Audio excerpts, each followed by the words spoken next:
Okay. Good morning, everyone. Today, inshallah, we're going to discuss an interesting topic, which is language and ethnic group in sociolinguistic class. Before we're going to discuss the language and ethnic group, I want to ask you about what does it mean, an ethnic group?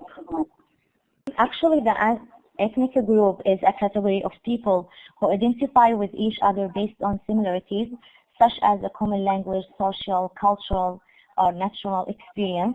It's often an inherited status based on the society in which a person lives. In some cases, it can be adopted if a person moves into another society. Membership of an ethnic group tends to be defined by a shared cultural heritage, origin, myth, history, homeland, language, or dialect, symbolic systems such as religion, dressing style, art, and physical appearance. So in this subject, language and ethnic group, we're going to discuss many important points.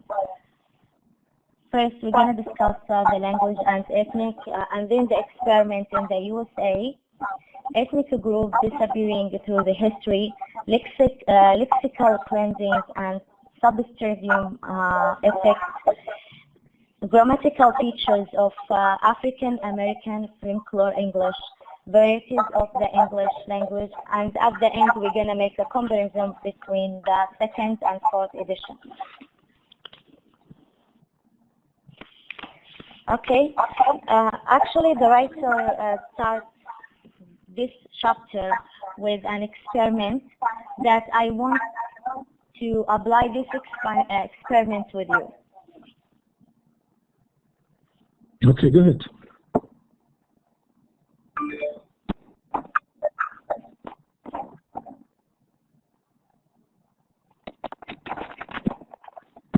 Okay, listen carefully to the woman in the video and then decide whether she is a white or African American woman. I hope the video is workable. As my students demonstrate all the time, they can read and they can speak instead of English, but when they get together, they prefer to talk in our community language. And in fact, everyone really does prefer to speak in the language which identifies them with a particular community.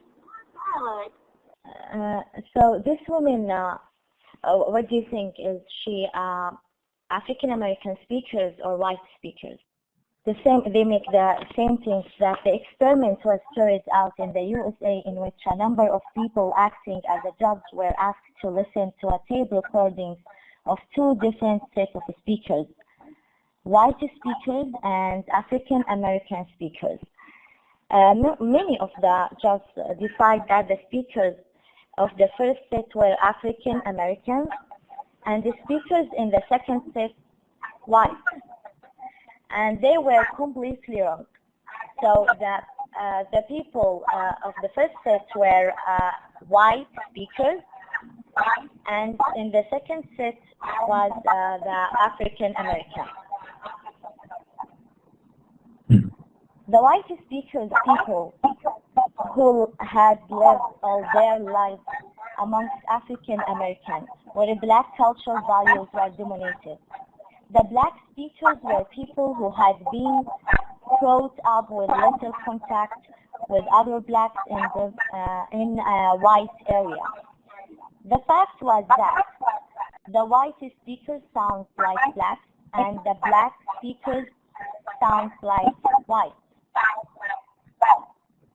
And the judge listened to the tape recording and give the judge depending on the accent.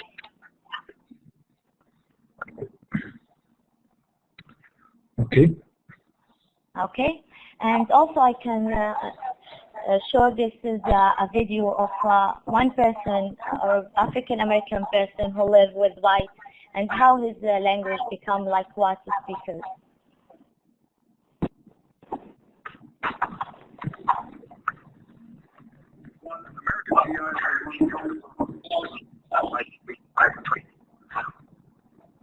In World War II, the Nazis like the Holocaust. Because these weapons can kill on a mass scale, with no distinction between soldier and infant, the civilized world has spent a century working to ban them.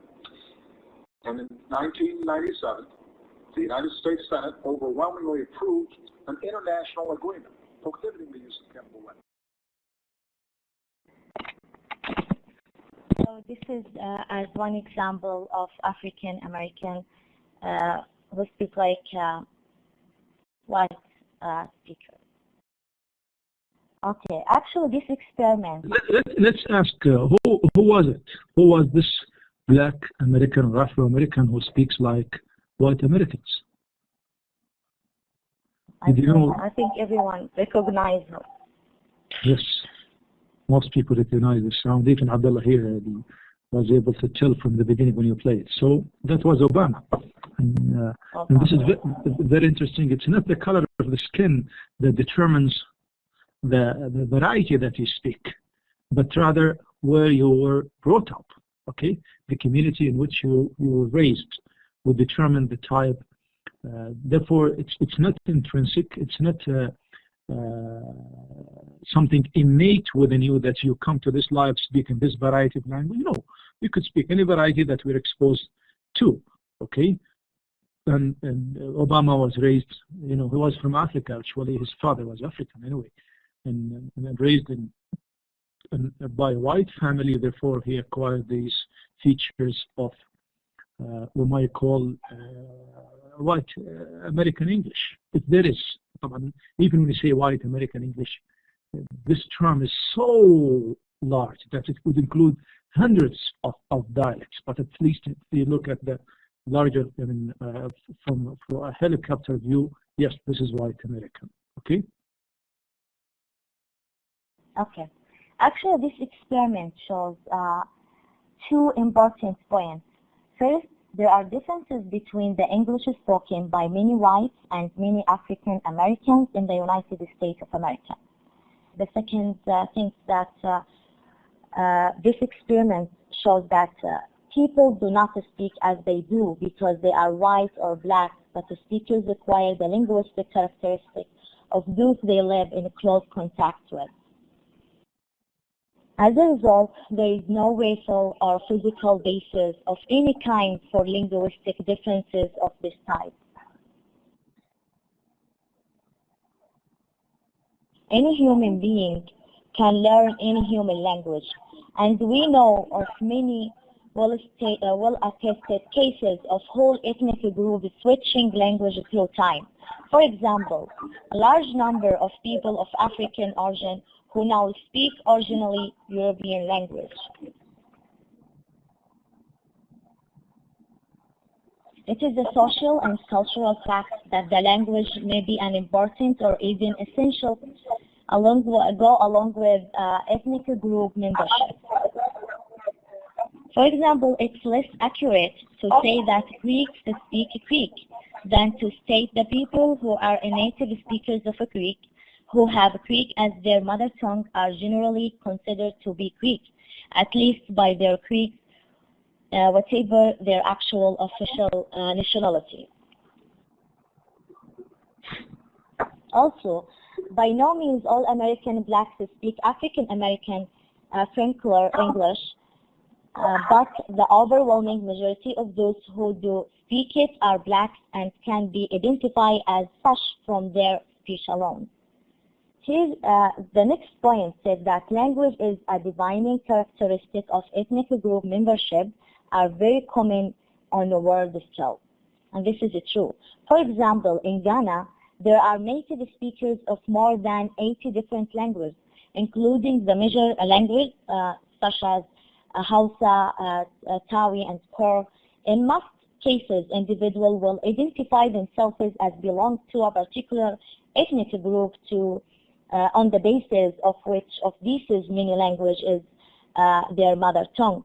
It's not only the African phenomena, but also the two main European origin ethnic group in Canada. For example, are distinguished mainly by language. For the most part, it's true. They also have different religions, different histories, cultures, and traditions, But the most important defining characteristic is whether they are native speakers of English or French. The next point said that the separate identity of ethnic group is singled not by different languages, but by different varieties of the same language. This is the same sort of mechanism are involved in the maintenance of social class dialect. We can suppose that ethnic group differentiation acts as a barrier to the communication of linguistic features in the same way as other social barriers.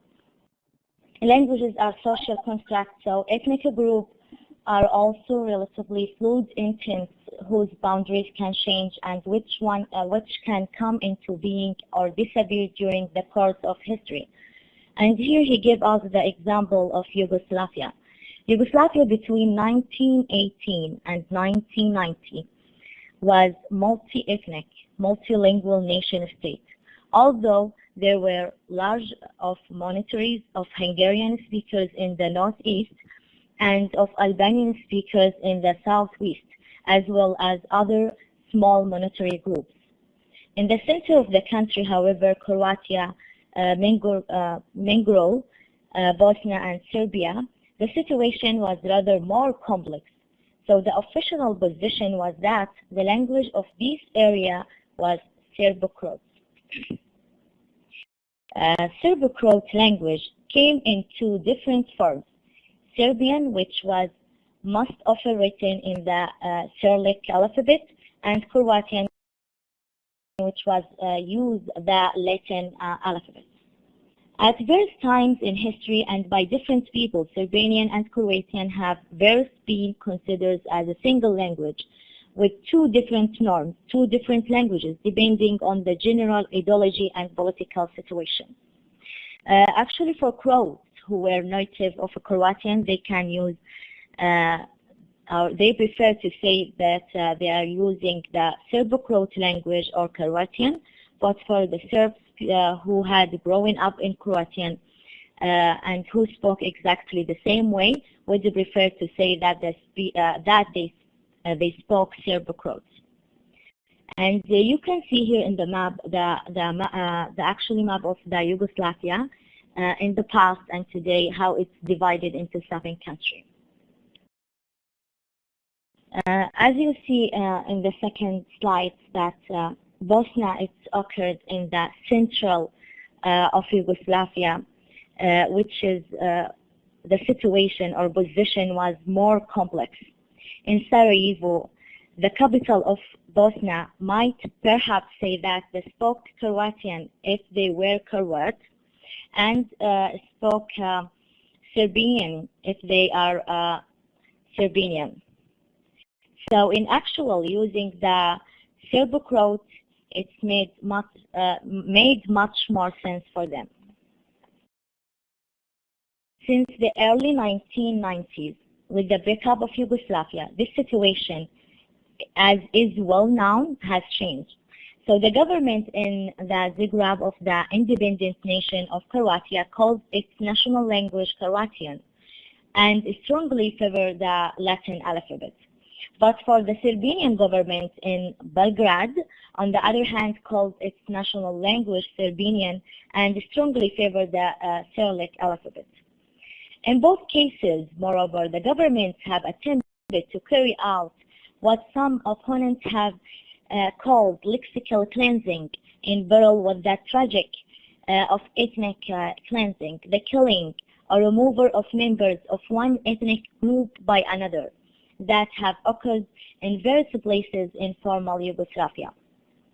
Okay, and then if there is then no longer any such language as the Serbo-Croat, what are the Muslims of the Bosnia to think of themselves as speaking and writing? So they would obviously not want to have the choosing between the label of Serbian and Croatian. So the Bosnian ambassador went to the USA and has requested that the language of his government should be referred to as Bosnian. This is linguistic variety is a language or not is by no means entirely a linguistic question. When issues of this type are connected with issues of ethnicity, so it will be and become very complex, which is as here this is example shows that one language can be ended with three. So one language like Serbo-Croat ended with three language, which is Croatian, Serbian, and Bosnian.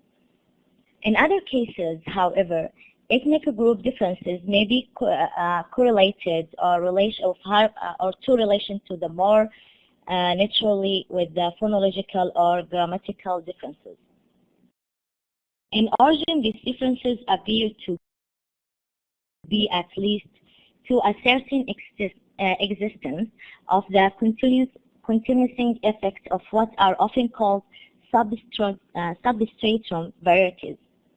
This is the language of varieties spoken by these groups of their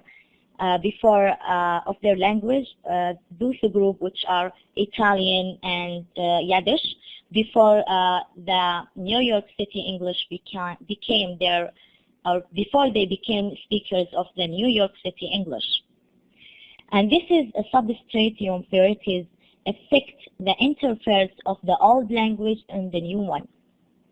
And in this situation, you can see in the first generation seem to have led to hypocorrection of foreign features by the second generation. For example, for Italian, because they want, for the second generation Italian, want to avoid speaking English with an Italian accent.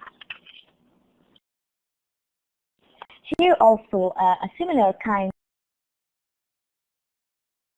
of substratum effect can be found in the English of Scotland. Most Scots today tend to think of themselves as simply Scotch. And here we can see the West Highlands English and the standard Scots English examples in the book.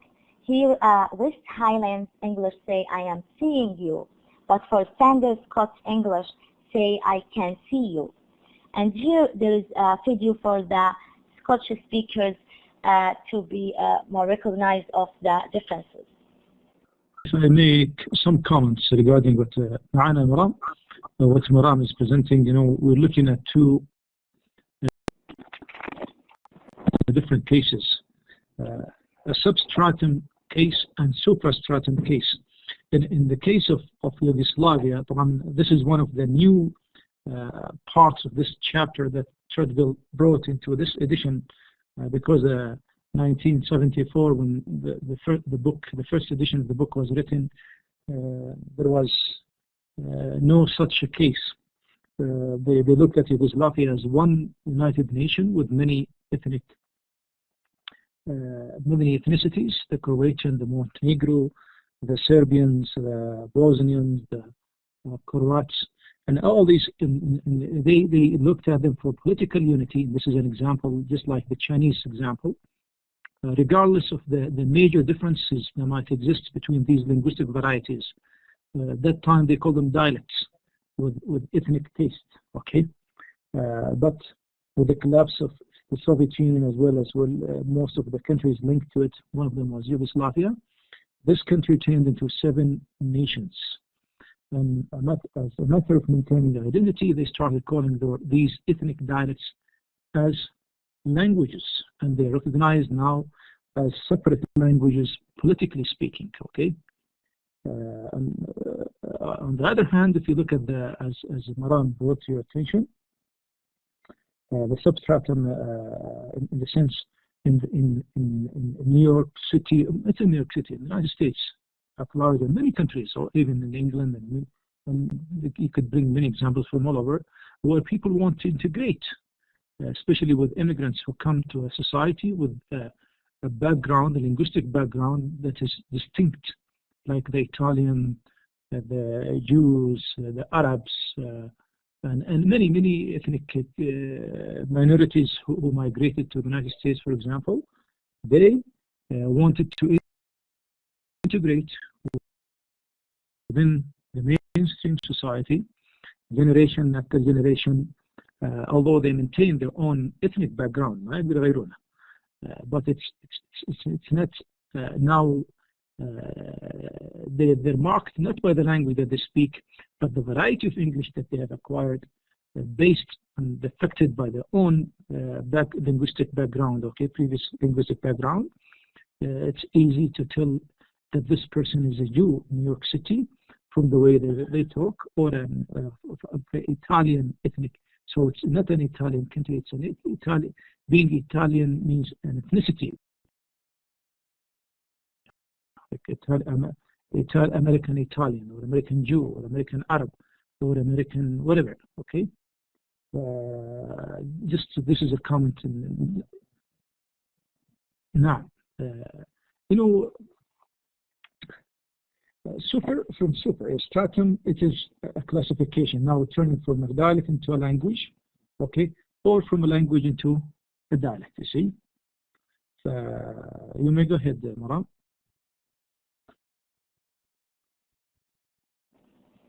Doctor, thank you for clarification. The second point said that in the English-speaking world as a whole, one of the most example of linguistic ethnic group differentiation, and one where the postulate rule of some kind of a substratum effect is the controversial subject, is the differences we have already noted between the speech of Black and white Americans. It was recognized a long time ago that American or African American origin spoke English differently from the whites. And actually they looked that the English of African American spoken was felt to be inferior. This disgraceful view cannot be altogether ignored even today, because it has affected the history of the study of Black American English. If Black and white spoke differently, this simply meant that there were different ethnic group language varieties. Today, therefore, linguists are agreed that there are differences between Black speech and white speech, and since there is no way to see or to judge which one is superior, so that is not racist to say so. And then we have the study of African American vernacular English, which is symbol as AAVE, is now one of the major interests of many American linguists. The term AAVE is generally used to refer to the non-standard English spoken by lower-class African Americans.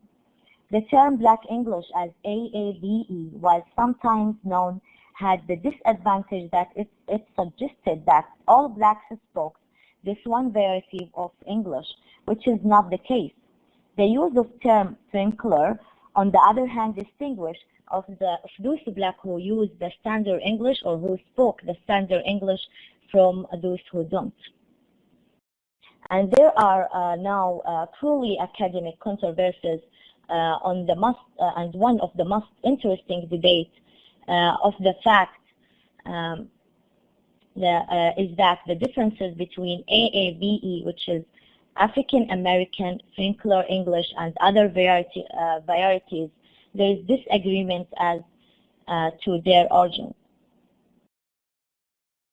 So, and we have two views. The first view is that most features of AAVE are delivered historically from the English dialect of the British Isles.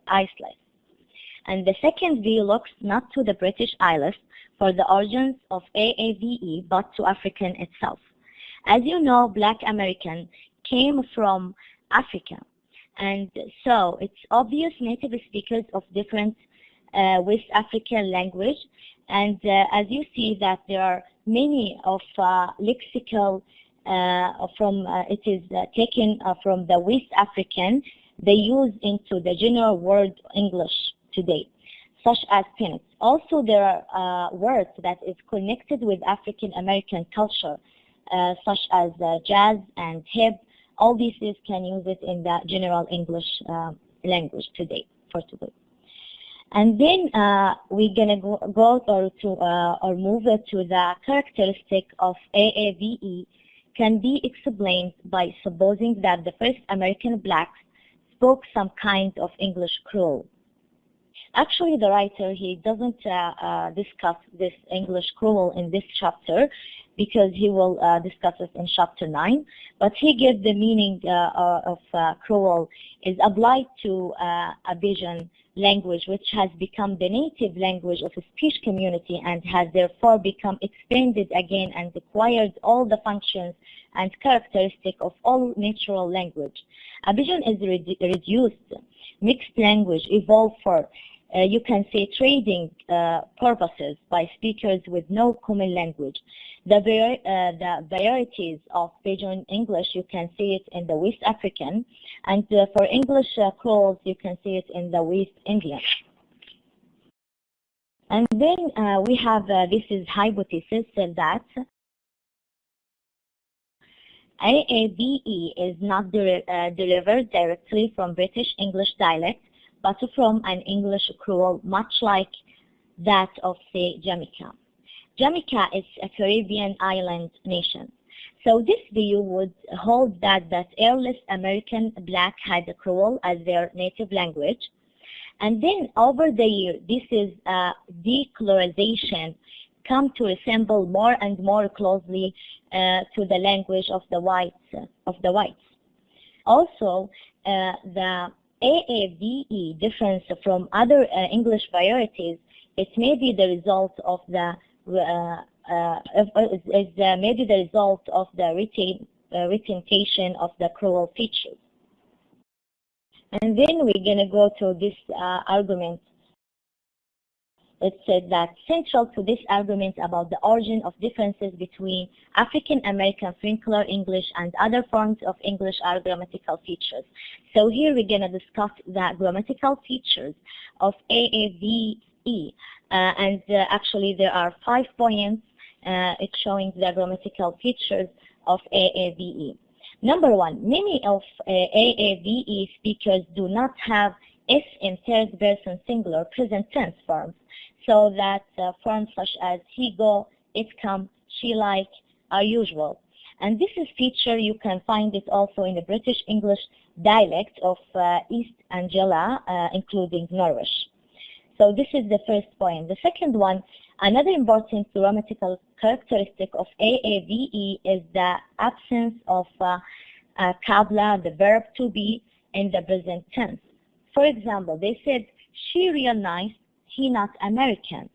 Okay, so this is actually absence from the English of the British Isles, but you can find it in the English Creoles of the Caribbean, which is the absence of kabla.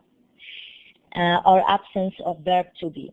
The third point shows that one of the most characteristic of AAVE is the so-called impertinent be, the use of the form be as a finite verb. For example, he usually be around, or she be nice and happy.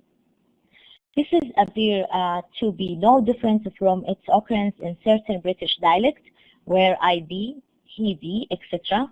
And also it could be correspond to standard English I am, he is. Also he mentioned here that the AAVE, or we can say African American vernacular English and the standard English have in common present perfect verb form, I have talked, and past perfect form, I had talked. But AAVE has in addition 2 further forms. I then talked, which has been called completive aspect, indicating that the action is complete, and I been talked, the remote aspect, which is refers to the event that occurred in the remote past. Point number 4, which is dealing with another interesting feature of AAVE syntax, is following in standard English and wide varieties of non-standard English, the following sentence type can occur. Standard English, we were eating and drinking too. White non-standard, we was eating and drinking too. In these varieties, it was possible and it's more common to omit the pronouns we and auxiliary was and were. But in many English Creoles, they may be omit the auxiliary, only the auxiliary. And for the AAVE form, although superficially more like the standard English and non-standard white English forms, is in fact they omit only the auxiliary. For example, we was eating and we drinking too. The final grammatical characteristic of AAVE, which is the three final grammatical characteristics of AAVE. The first one is AAVE question inversion. For example, I asked Mary, where did she go? And I want to know, did he come last night? And also extension it. For example, it ain't no heaven for you to go to. And the third thing, it is negativized auxiliary preposition. For example, does not nobody know that it's a God? So here in AAVE, if a sentence has a negative, like nobody, nothing, so the negative auxiliary can come at the beginning of the sentences. For example, cannot, nobody doing nothing about. At the end, there were simply too many features of AAVE that were not found in any varieties of English spoken in the British Isles, but which were found in the African origin English-based Creole language spoken around the Atlantic Ocean. And then he talked about some of this work has been carried out by Shana Poblak and here co-workers on the African American diaspora. This term refers to a community of people who are of African American origin, but who have lived for many generations outside the United States, such as they live in Canada. So, and then here the writer give his point of view on the features of AAVE and the origin of the AAVE. He said that many of the features of AAVE must probably be ascribed to the fact that many of the first blacks in the United States spoke some kind of English Creole, or at least a variety with Creole-like features. The resemblance between AAVE and West Indian Creoles at some point ignores. Other features of AAVE have been directly inherited from British dialects, and verb forms like he, love, she, do, can probably be explained as the result of Creole background and the British dialect influence, the one reinforcing the other. And here we have the second major and more recent debate associated with the AAVE has to do with what has come to the called the divergency hypothesis. So this is hypothesis suggests is that AAVE and white dialects of English are currently beginning to grow apart. So changes are taking place in white dialects which are not occurring in AAVE. This hypothesis has aroused considerable attention in the United States because if true, it would provide a dramatic reflection of the racially divided nature of American society. The implication is that these linguistic divergences are taking place because of the lack of integration between black and white community in the USA, especially in European area. The last point saying that at the moment, American linguists are not agreed as to exactly what is happening. However, the sound changes that are occurring in the vowel system of white speakers, for example in Philadelphia, such as the raising of vowels in words like write and type, are not occurring in the English of black speakers in the same city. Which means that AAVE appears to be undergoing some grammatical change which are not affecting white dialects at all. And this is the end of the chapter 3.